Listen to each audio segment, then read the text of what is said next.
Shalom Bapak Ibu, selamat pagi. Kita bersyukur kepada Allah kita, Allah yang hidup, Allah yang kita panggil dan kita sebut di dalam nama Tuhan Yesus Kristus.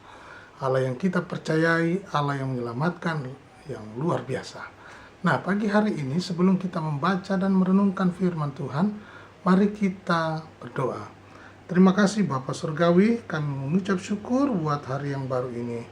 Kami percaya pertolongan-Mu, perlindungan-Mu, keselamatanmu menjadi bagian dalam hidup kami, karena kami yakin, percaya kepadamu, Engkaulah juru selamat kami.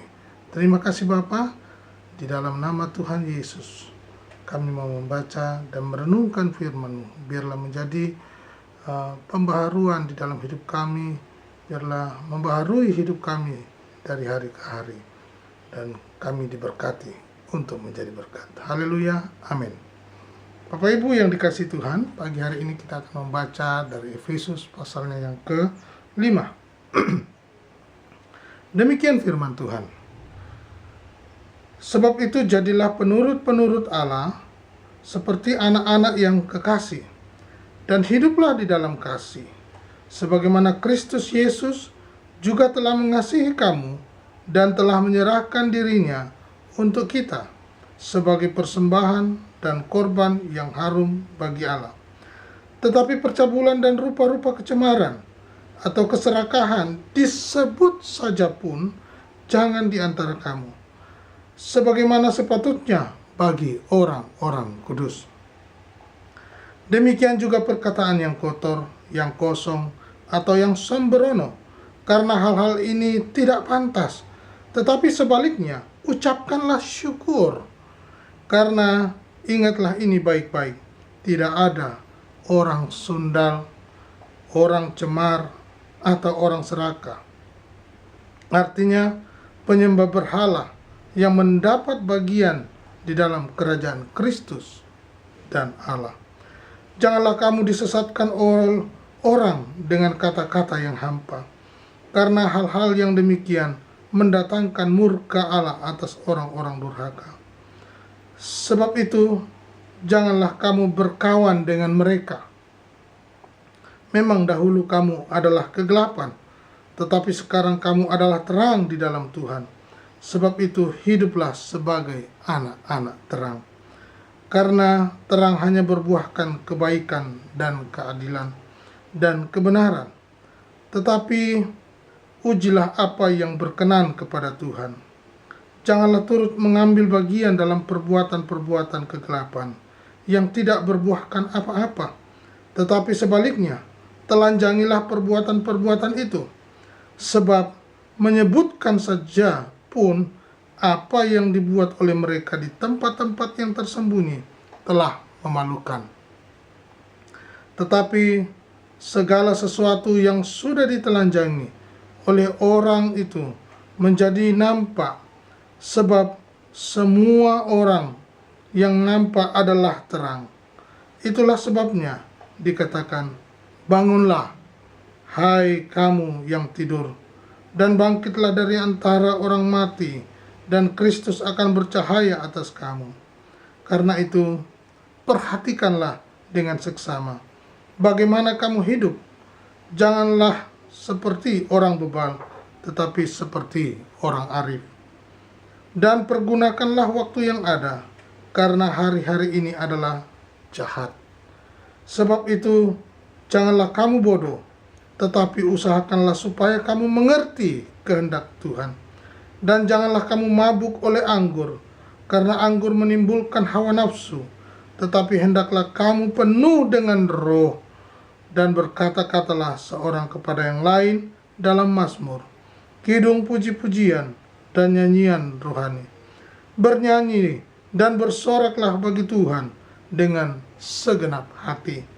Ucaplah syukur senantiasa atas segala sesuatu dalam nama Tuhan kita, Yesus Kristus, kepada Allah dan Bapa kita. Dan rendahkanlah dirimu seorang kepada yang lain di dalam takut akan Kristus. Puji Tuhan. Bapak Ibu yang dikasihi Tuhan, pagi hari ini satu perikop sudah kita baca dengan judul Hidup sebagai anak-anak terang. Ada istilah berkata buah tidak jauh jatuh dari pohonnya. Apa artinya? Apa yang dihasilkan oleh pohon itu akan sama dan mirip dengan sesuai dengan hasilnya. Ya. Hasilnya biasanya itu tidak berbeda jauh dan bahkan sama dengan pendahulunya. Nah, coba kita perhatikan. Kalau kita ini anak Allah, kita pun juga meneladani apa yang Allah, meneladani apa yang Yesus Kristus kerjakan. Pertanyaannya, apakah teladan Yesus itu sudah kita sedang kerjakan atau menjadi bagian dalam hidup kita? Ya, perhatikan ayat pertama. Sebab itu jadilah penurut-penurut Allah seperti anak-anak yang kekasih, dan hiduplah di dalam kasih, sebagaimana Kristus Yesus juga telah mengasihi kamu dan telah menyerahkan dirinya untuk kita sebagai persembahan dan korban yang harum bagi Allah. Wah, luar biasa. Ini dia Bapak Ibu, keteladanan Kristus, keteladanan sebagai hidup di dalam Dia, menghidupi keteladannya itu sangat penting. Oleh karena itu, apa saja yang harus kita teladani dari Kristus? Perhatikan, jadilah penurut-penurut Allah seperti anak-anak yang kekasih. Hiduplah di dalam kasih, sebagaimana Kristus Yesus juga telah mengasihi kamu dan telah menyerahkan dirinya untuk kita sebagai persembahan dan korban yang harum bagi Allah. Wah, luar biasa. Keteladanan Kristus bagi umatnya yang dikasihinya, bagi orang yang percaya kepada Dia. Dia mau juga supaya kita menjadi pelaku-pelaku kebenaran itu, mengikuti teladannya, menyampaikan kabar baik apa yang Dia lakukan. Ini penting sekali Bapak Ibu, karena ingat, kita ini adalah biji matanya, kita ini adalah milik kepunyaannya. Ya. Lalu bagaimana dengan manusia yang hidup tidak sesuai? Coba perhatikan ayat ketiga. Tetapi percabulan dan rupa-rupa kecemaran atau keserakahan disebut saja pun jangan di antara kamu sebagaimana sepatutnya bagi orang-orang kudus. Jadi ada perbedaan orang-orang kudus dengan orang-orang yang kebanyakan. Bagaimana kalau bergaul di tengah-tengah orang kebanyakan?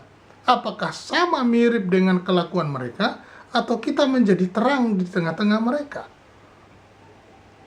Ini pertanyaan yang bagus, menarik, dan perlu disimak. Jangan sampai kita sama dengan orang kebanyakan itu. Yang dikatakan ayat ketiga, percabulan, rupa-rupa kecemaran, keserakahan, disebut saja pun jangan di antara kamu. Ya. Dan dikatakan, demikian juga perkataan yang kotor, yang kosong atau yang sembrono, karena hal-hal ini tidak pantas. Jadi kalau kita mendengar di lingkungan kita, di tempat kita bekerja, atau di lapangan, di mana saja, kita mendengar perkataan-perkataan kotor ini, ya, kosong, sembrono bicaranya, apakah kita harus mirip dengan mereka, melakukan perkataan demikian yang sama dengan mereka? Ya, orang berkata, itu tidak apa-apa, itu hanya candaan. Bapak Ibu, jangan sampai hal-hal yang sepele ini menjadi persoalan yang genting. Karena ingat tadi, buah tidak jauh jatuh dari pohonnya.